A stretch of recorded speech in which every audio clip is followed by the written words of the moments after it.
انداز ہے، خاص طور پر اصلاح معاشرہ کی غرض سے منعقد کیا گیا۔ نئی نسل کو تعلیمات اسلام سے روشناس کرانے کے لیے اور برائیوں اور بے حیائیوں سے بچانے کے لیے اس طرح کے خصوصی محافل کا اہتمام آج کی شب میں کیا جا رہا ہے، اسی کی ایک کڑی یہاں پر بھی موجود ہے۔ آج کی اس شب میں دنیا دار صرف اور صرف عیاشیوں میں وقت گزار کر نئے سال کا آغاز کرتے ہیں یا نئے سال کے آغاز کا انتظار کرتے ہیں، لیکن اسلام جو ہمیں تمام برائیوں سے بے حیائیوں سے بچانے کے لیے آیا ہے، ہم اس اسلام کے ماننے والے ہیں، لہذا ہم سال نو کا اگر آغاز کرتے ہیں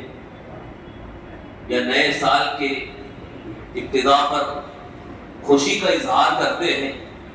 تو اللہ تعالیٰ کی حمد و ثنا اور اللہ کا ذکر کرتے ہوئے کریں۔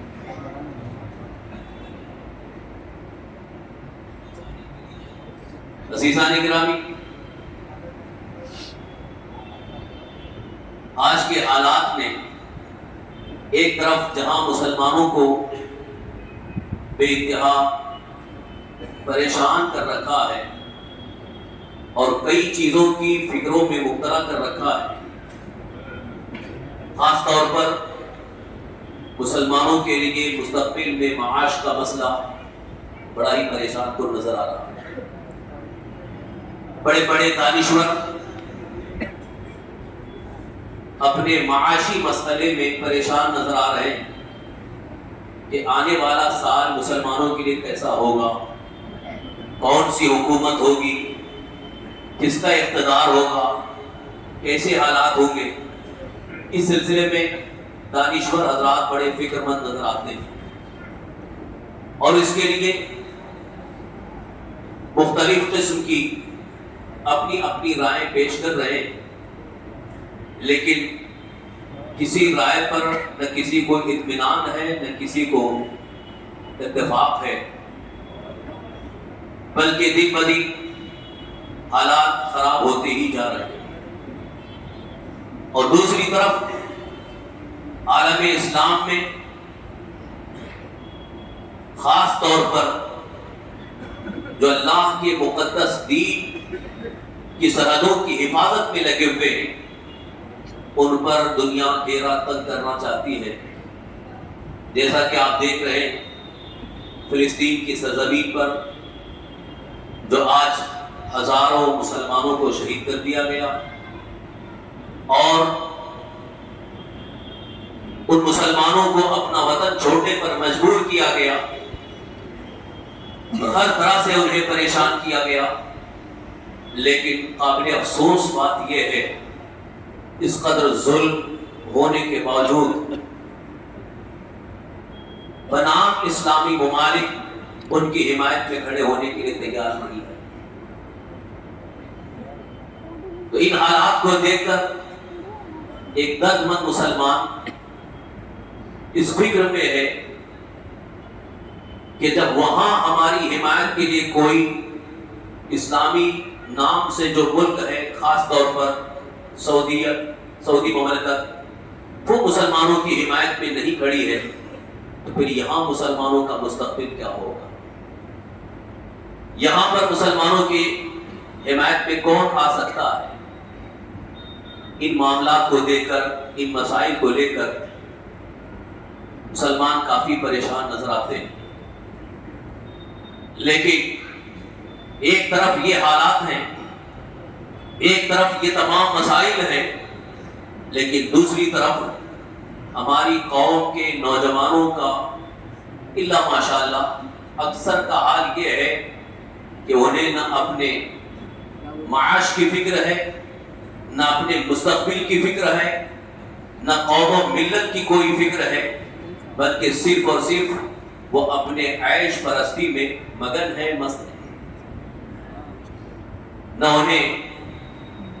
بیدار ہونے کی فکر ہوتی ہے، حالانکہ علماء، مفکرین، مقررین، واعظی بیدار کر کر کے تھک گئے، مگر جنہیں بیدار نہیں ہو رہا تھا وہ ابھی بھی خواب غفلت میں۔ تو ان حالات کے پیش نظر آج ہمیں کوئی ایک مستقل مضبوط لائے عمل تیار کرنا ہے، کوئی ایک منصوبہ تیار کرنا ہے، تاکہ اس منصوبے کے تحت ہم اپنے مستقبل کے تمام مسائل کو حل کرنے کے لیے مطمئن ہو سکیں۔ عزیزان گرامی، معاش کے مسئلے میں جیسا کہ ایک فکر یہ ہے کہ اگر ظالم حکمراں کسی دھوکے کے ذریعے حکومت پر قابض ہو گئے تو پھر مسلمانوں کو معاشی طور پر وہ انتہائی مجبور کر دیں گے، تو پھر ہمارے پاس اس کے علاوہ کون سا راستہ ہوگا؟ کس طریقے سے ہم اپنے معاش کا مسئلہ حل کر سکیں گے؟ یہ فکر دامنگیر ہے۔ اس سلسلے میں میری ایک رائے، میرا اپنا ایک ناقص مطالعہ یہ ہے کہ اپنے معاشی مسئلے کا حل ہمیں اللہ کے کلام قرآن مقدس میں تلاش کرنا ہوگا۔ قرآن مقدس میں جو اللہ کا فرمان ہے، قرآن کریم میں جو اللہ تبارک و تعالیٰ کا فیصلہ ہے، وہ ہر زمانے، ہر دور، ہر عصر کے لیے ہے، ہر حالات، تمام حالات کے لیے ہے۔ تو آج جو حالات ہیں یا مستقبل میں جو حالات ہوں گے، ان تمام حالات کے متعلق اللہ رب العزت کا یہی فیصلہ، اللہ تعالیٰ کا یہی فرمان ہمارے معاش کے مشکل مسئلے کا بالکل ہی آسان حل ہے۔ سب سے پہلے قرآن مقدس کی روشنی میں ہمیں اللہ تعالیٰ کے اس فرمان پر عمل کرنا ہے جس سے ہمارے معاشی مسائل بالکل حل ہوتے نظر آئیں گے۔ معاش کا مسئلہ آپ سمجھ رہے ہوں گے، روزی، کیونکہ انسان کو زندہ رہنے کے لیے روزی بہت ہی اہم ہے،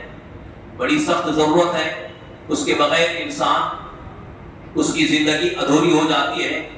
یا تو پھر وہ زندگی سے ہاتھ دھو بیٹھتا ہے۔ روزی کے مسئلے میں اس قدر آج کل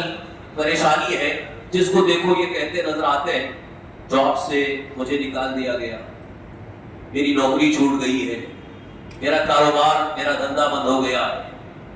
تو یہ ایک روزی کا مسئلہ جو عام طور پر لوگوں کے ساتھ لگا ہوا ہے،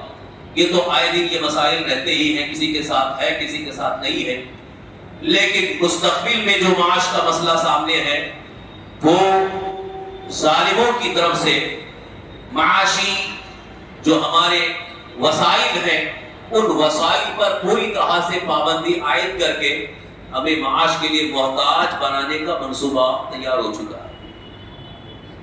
اس کی ایک بڑی وجہ یہ ہے کہ انسان جب معاشی طور پر روزی کے لیے بہت زیادہ محتاج اور پریشان ہو جاتا ہے، تو پھر اس کو جس طریقے سے چاہے استعمال کیا جا سکتا ہے۔ ظالم حکمرانوں کا نظریہ یہ ہے کہ مسلمان اگر معاشی طور پر پریشان ہو جائے گا